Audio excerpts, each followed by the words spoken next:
명절에 엄마한테 식용유 세트 하나 보내고 끝이야?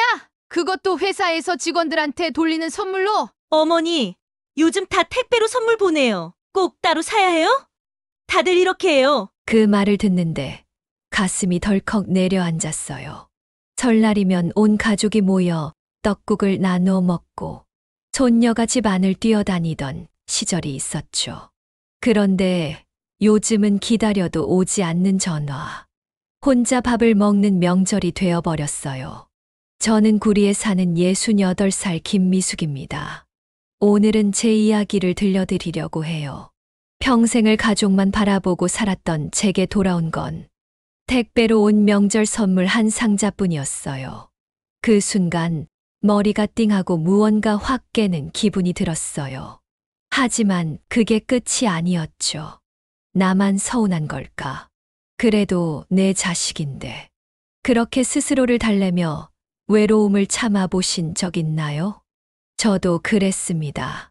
그런데요, 참기만 하면 달라지는 게 없더라고요.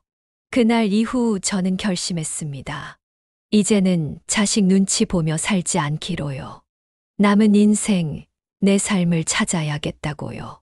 그리고 그 결심 하나가 제 삶을 완전히 바꿔 놓았습니다. 이야기를 시작하기 전에 구독과 좋아요를 눌러주세요. 여러분의 노후가 더욱 단단해질 소중한 지혜를 얻으실 수 있습니다. 설날을 일주일 앞두고 아들에게서 전화가 왔어요. 엄마, 이번 설에는 회사 일이 바빠서 못 갈 것 같아요. 죄송해요. 그 말을 듣자 한숨이 절로 나왔어요. 아들이 얼마나 바쁜지 잘 알기에 이해하려고 했죠. 하지만 마음 한구석이 텅 빈 것처럼 허전해지더라고요.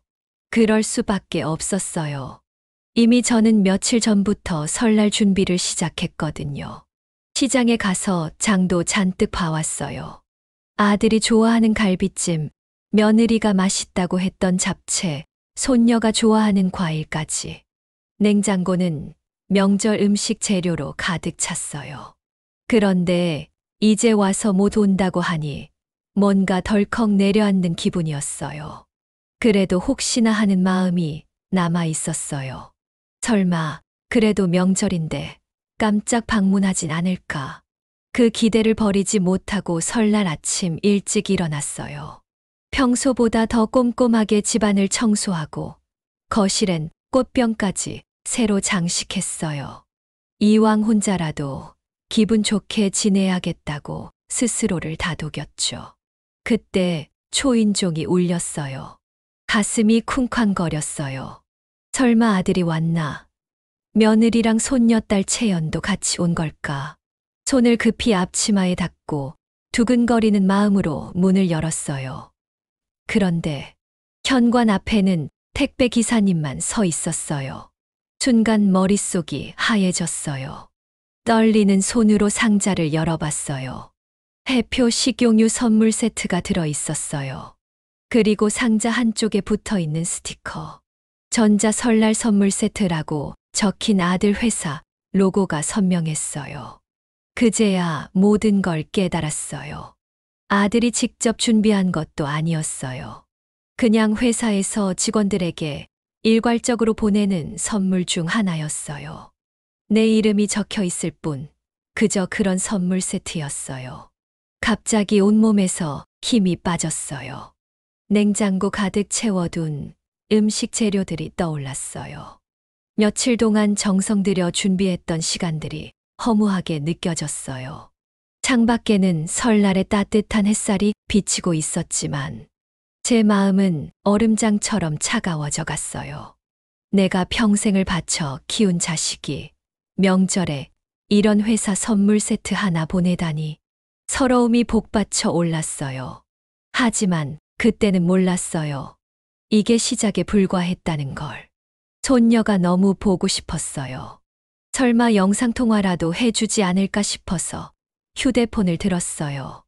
며느리나 아들은 바쁘겠지만 손녀는 반가워하며 얼굴을 보여줄 것 같았거든요. 전화 신호가 울리기 시작했는데 이상한 소리가 들렸어요. 띠리리 해외 연결음입니다. 순간 손이 덜컥 떨렸어요. 해외라니. 설날인데 혹시 잘못 건 걸까? 아니면 출장이라도 간 걸까? 뭔가 이상한 기분이 들었지만 끊지 않고 기다렸어요. 그리고 곧 익숙한 목소리가 들려왔어요. 할머니. 순간 반가운 마음에 가슴이 뛰었어요. 그런데 다음 말이 저를 얼어붙게 만들었어요. 할머니, 저 지금 태국에 와 있어요. 엄마 아빠랑 외할머니랑 같이요. 여기 호텔 수영장도 크고 진짜 재밌어요. 태국. 설날인데 그 순간 머릿속이 하얘졌어요. 이건 도대체 무슨 말인가 싶었어요. 아들은 바쁘다고 하지 않았나? 그런데 며느리 친정엄마랑 여행을 갔다고? 말도 안 되는 상황에 멍해 있다가 갑자기 며느리의 다급한 목소리가 들렸어요. 그리고 전화가 뚝 끊겼어요.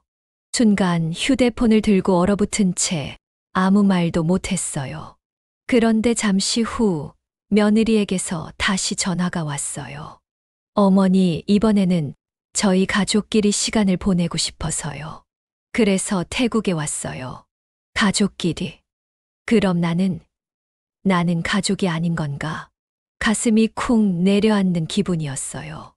나는 명절을 기다리며 온갖 음식을 준비했는데 이 사람들은 며느리, 친정엄마와 함께 해외여행을 가 있었다니. 어이가 없었지만 차마 울컥한 마음을 내보이기도 싫었어요. 그래, 잘 놀다 와라. 그리고 조용히 전화를 끊었어요. 그런데 전화를 끊고 나니 눈물이 멈추지 않았어요. 손이 떨려서 휴대폰을 내려놓지도 못했어요. 이제야 모든 게 이해됐어요. 회사 일이 바빠서 못 온다는 건 거짓말이었어요. 식용유 선물 세트를 보낸 것도 미안해서가 아니라 아예 처음부터 올 생각조차 없었던 거였어요. 거실 한쪽에 놓인 선물 상자를 다시 바라봤어요. 너무나 덩그러니 놓여있는 그 상자가 지금 제 모습 같았어요. 시계가 똑딱똑딱 소리를 냈어요. 설날이면 늘 가족들 목소리로 가득했던 집인데 이렇게까지 조용했던 적이 있었나 싶었어요. 이 집이 이렇게 넓었었나? 아니, 이렇게 텅 비어 있었나? 그 넓은 집에 저는 그냥 혼자 덩그러니 남겨진 거였어요. 한참을 멍하니 앉아 있다가 무거운 손으로 휴대폰을 들었어요. 손이 떨렸지만 도저히 참을 수가 없었어요. 대체 무슨 생각으로 저러는 건지 알고 싶었거든요. 카카오톡을 열었어요. 그런데 며느리의 프로필 사진이 바뀌어 있었습니다. 푸른 바다를 배경으로 활짝 웃고 있는 가족들. 제 아들과 며느리, 손녀 채연이, 그리고 며느리 부모님까지. 모두가 행복해 보였어요. 그제야 알았어요. 아들은 바빠서 못 온 게 아니었어요. 그저 나를 제외한 가족들과 함께하기로 결정했던 거예요. 머릿속이 하얘졌어요. 손가락이 저도 모르게 움직여서 며느리의 프로필을 눌렀어요. 사진첩엔 더 많은 사진들이 올라와 있었어요. 호텔 조식 테이블에서 안사돈이 손녀 채연이에게 음식을 떠먹여 주고 있었어요. 그 옆에서 아들은 활짝 웃고 있었어요. 그 순간 가슴이 철렁 내려앉았어요. 나는 한 번도 채연이에게 그렇게 밥을 떠먹여 준 적이 없어요. 그럴 기회조차 없었으니까요. 그제야 모든 게 분명해졌어요. 나는 택배로 식용유 세트 하나 받고 명절을 보냈는데 이 사람들은 며느리, 친정엄마와 해외여행을 가 있었다니 속에서 화가 치밀어 올랐어요. 이게 말이 되나요? 엄마, 회사 일이 바빴어. 아들의 말이 다시 떠올랐어요. 다 거짓말이었어요. 바빠서 못 온 게 아니라 나를 두고 며느리, 친정엄마와 여행을 가느라 안 온 거였어요. 그 많은 사진 속에서 모두가 환하게 웃고 있었어요. 하지만 저는 도저히 웃을 수가 없었어요. 그냥 눈물만 흘러내렸어요. 이게 내 자식이 나를 대하는 방식이구나. 평생을 다 바쳐 키운 아들이 이렇게 나를 제외하고 배제하고 잊어버릴 수 있는 사람이구나. 그 순간 마음 깊은 곳에서 무언가가 뚝 하고 끊어지는 느낌이 들었어요. 며칠을 끙끙 앓았어요. 밤에는 잠이 오지 않았고 밥을 먹어도 목구멍으로 제대로 넘어가지 않았어요. 하루 종일 소파에 앉아 있다가 다시 침대에 눕기를 반복했어요. 그런데 이렇게 앉아만 있다고 해결될 일이 아니었어요. 결국 40년 지기 친구 영숙이에게 전화를 걸었어요. 내 마음을 가장 잘 아는 사람이니까요. 야, 나다. 제 목소리가 떨리자 영숙이가 바로 눈치를 챘어요. 미수가 무슨 일 있지? 그 한마디에 참았던 눈물이 터져 나왔어요. 영수가 우리 아들 설날에 끊어질 듯한 목소리로 모든 이야기를 털어놨어요. 명절 전날까지 기다렸던 일, 택배로 받은 회사 선물 세트, 그리고 며느리 부모님과 함께 태국 여행을 갔던 일까지. 전화기 너머로 영숙이가 한참 말이 없더니 이내 단호한 목소리로 말했어요. 야, 정신 차려. 너 그렇게 자식들 눈치만 보면서 살 거야. 너 지금까지 뭐 했어? 평생 자식한테 올인하면서 살았잖아. 근데 결과가 뭐야? 명절날 혼자 쓸쓸히 앉아서 눈물만 훔치고. 그 말이 가슴 깊이 박혔어요. 정말 그랬어요. 내 삶의 전부가 자식이었어요. 아들 공부시키고, 결혼시키고, 손주 봐주고. 나를 위한 건 아무것도 없었어요. 이제는 내 인생을 살아야 할 때야. 자식이 전부인 줄 알았는데 아니잖아. 너도 이제 정신 차리고 내 삶을 찾아봐. 영숙이 말이 계속 머릿속에 맴돌았어요. 나는 대체 뭘 하면서 살아온 걸까? 나는 뭘 할 수 있을까? 떨리는 목소리로 물었어요. 그때 영숙이가 확신에 찬 목소리로 말했어요. 야, 너 바느질 잘하잖아. 그거 한번 제대로 배워볼래? 요즘 손바느질로 만든 소품들 인터넷에서 엄청 잘 팔린다더라. 그 순간 뭔가 가슴이 뭉클해졌어요. 그래요. 저는 바느질을 좋아했어요. 아들이 어릴 때 입던 옷도 직접 만들어줬었고, 이웃집 아주머니들이 부탁하면 수선도 해줬었죠. 그때는 좋아서 했던 일이었는데, 언제부턴가 손에서 놓고 있었어요. 그래, 한번 해볼까. 전화를 끊고 나니 마음이 조금 가벼워졌어요. 그리고 한 가지 확신이 들었어요. 이제는 저를 위해 살아야겠어요. 자식만 바라보며 살기엔 제 인생이 너무 아까우니까요. 거실 창밖으로 노을이 지고 있었어요. 마치 저의 지난 날이 저무는 것 같았죠. 하지만 이제 새로운 아침이 올 것 같았어요. 다음 날 아침 영숙이가 저를 문화센터로 데려갔어요. 솔직히 가는 길 내내 마음이 불안했어요. 내가 뭘 할 수 있을까? 나 같은 사람이 새로 뭘 배운다고 될까? 별별 생각이 다 들었지만 영숙이가 제 손을 꼭 잡아줬어요. 미수가 그냥 해보는 거야. 부담 갖지 말고. 그 말에 용기를 내어 발걸음을 옮겼어요.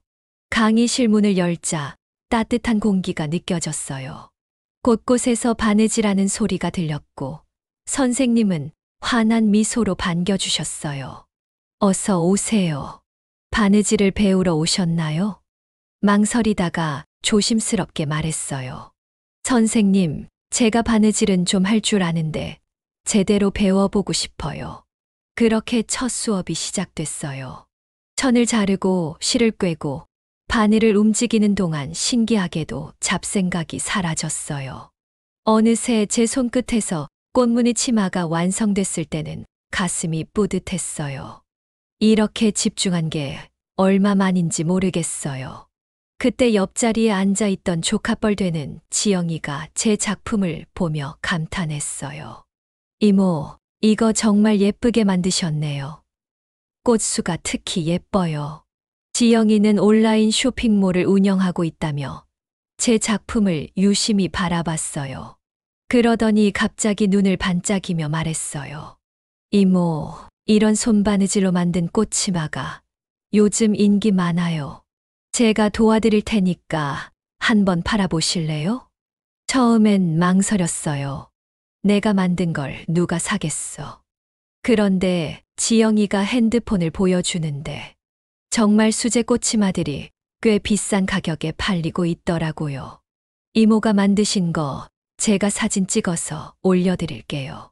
상품 설명에는 할머니의 정성으로 피워낸 꽃치마라고 쓸게요. 그렇게 시작된 제 작은 도전. 며칠 뒤 첫 주문이 들어왔어요. 가슴이 두근거리고 손이 떨릴 정도로 긴장됐어요. 정성껏 포장해서 보냈는데 며칠 뒤 쇼핑몰에 후기가 올라왔어요. 할머니표 꽃치마 정말 예뻐요. 꽃 한 송이 한 송이에 정성이 가득 담겨 있어요. 어머니 생신 선물로 드렸는데 너무 좋아하셨어요. 그 글을 읽는 순간 눈물이 왈칵 쏟아졌어요. 그런데 이번엔 서러워서가 아니었어요. 제가 만든 물건이 누군가에게 기쁨을 줬다는 게, 그리고 제 손끝에서 만들어진 것이 누군가의 행복이 되었다는 게 너무나도 감격스러웠어요. 그 후로 주문이 조금씩 늘어나기 시작했어요. 할머니표 꽃치마로 소문이 나면서 꽃무늬 손수건이나 티매트도 만들기 시작했어요. 천 위에 하나하나 꽃을 수놓을 때마다 제 마음에도 꽃이 피는 것 같았어요. 이제는 바느질하는 시간이 기다려져요. 때로는 하루 종일 재봉틀 앞에 앉아 있어도 힘들지가 않아요. 이제는 제 이름으로, 제 솜씨로, 제 인생을 수놓아가는 것 같아서요. 한 달 정도 지났을까요? 그날도 꽃치마를 만들고 있었어요. 밀린 주문이 많아서 바느질에 집중하고 있는데 갑자기 현관 초인종이 울렸어요. 또 택배인가? 별 생각 없이 문을 열었는데 그 앞에는 택배 상자가 아니라 아들 내외와 손녀 채연이가 서 있었어요. 엄마, 어머니, 두 사람 다 어색한 표정으로 서 있었어요. 채연이만 해맑게 할머니 하며 저에게 안기려고 했는데 며느리가 채연이의 팔을 슬쩍 잡아 끌었어요. 뭔가 이상했어요. 아들 내외가 갑자기 왜 찾아온 걸까? 그때 며느리가 조심스럽게 입을 열었어요. 어머니, 저희가 잘못했어요. 설날에 그렇게 해서 정말 죄송해요. 며느리의 목소리가 떨렸어요. 아들도 고개를 푹 숙이고 있었어요. 이유를 듣고 보니 제가 만든 할머니표 꽃치마가 엄청 인기라는 걸 알게 된 모양이에요. 지영이가 올린 사진들이 SNS에서 화제가 됐다나 뭐라나 어디선가 듣고 찾아온 거였어요. 이제 명절에는 꼭 찾아뵐게요. 채연이도 자주 데리고 올게요. 그 순간 저는 그들의 말을 끊었어요. 괜찮아. 이제 나도 바빠.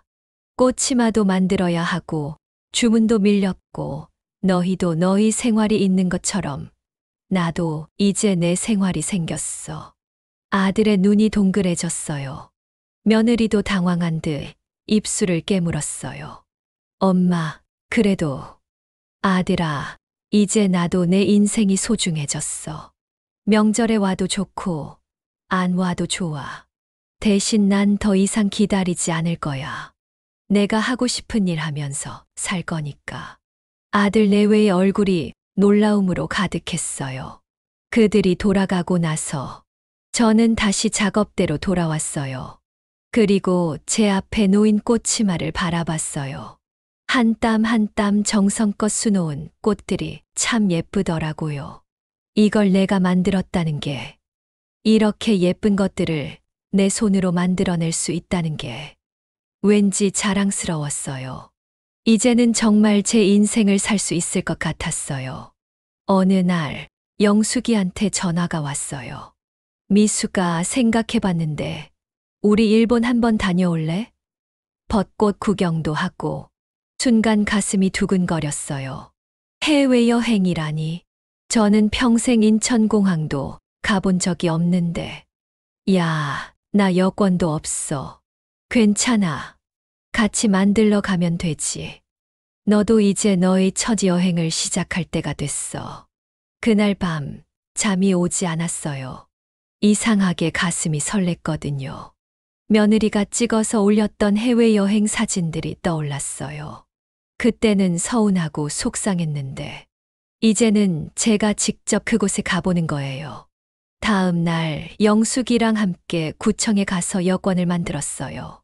처음으로 내 이름이 적힌 파란색 책자가 손에 쥐어졌을 때, 이제 정말 떠나게 된다는 실감이 났어요. 여권을 받고 바로 여행사에도 들렀어요. 도쿄, 오사카, 처음 들어보는 도시, 이름들이 신기했어요.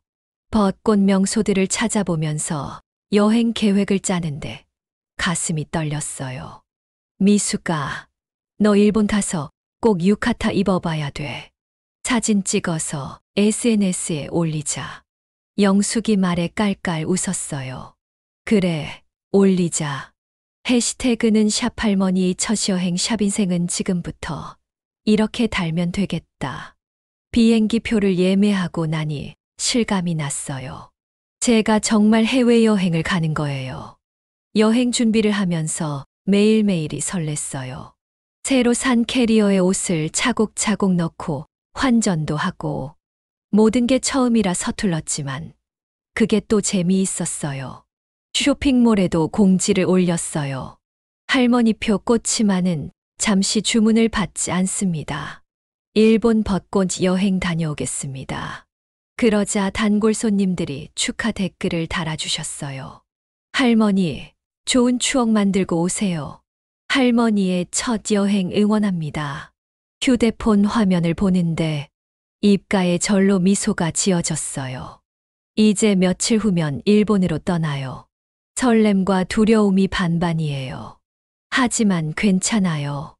이제는 새로운 도전이 두렵지 않거든요. 내일은 영숙이랑 만나서 여행 가방을 채우기로 했어요.